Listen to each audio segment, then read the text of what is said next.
গাজায় চলমান Hamas Israel যুদ্ধে ব্যর্থতা ও ব্যাপক প্রতিরোধের প্রেক্ষাপটে ইসরায়েলি সেনাবাহিনী থেকে পদত্যাগের আবেদন জানিয়েছেন দেশটির 1000-এরও বেশি সেনা সদস্য।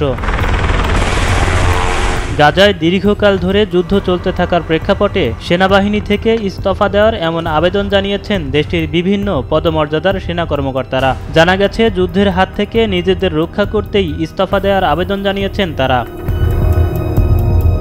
ইসরায়েলি সংবাদ মাধ্যমগুলো এই তথ্য জানালেও ব্যাপক বিক্ষোভ ও নৈরাজ্য দেখা দেওয়ার ভয়ে ইসরায়েলি ডিফেন্স ফোর্স এই সেনাদের পদত্যাগের আবেদনের খবরটি গোপন রেখেছে। এমন পরিস্থিতিতে যুদ্ধে ইসরায়েল সেনা সংকটে পড়তে যাচ্ছে বলে ধারণা অনেকের। এর আগেও ইসরায়েলি সশস্ত্র বাহিনী ব্যাপক সেনা ঘাটতিতে রয়েছে বলে জানায় দেশটির শীর্ষ কয়েকজন সেনা কর্মকর্তা।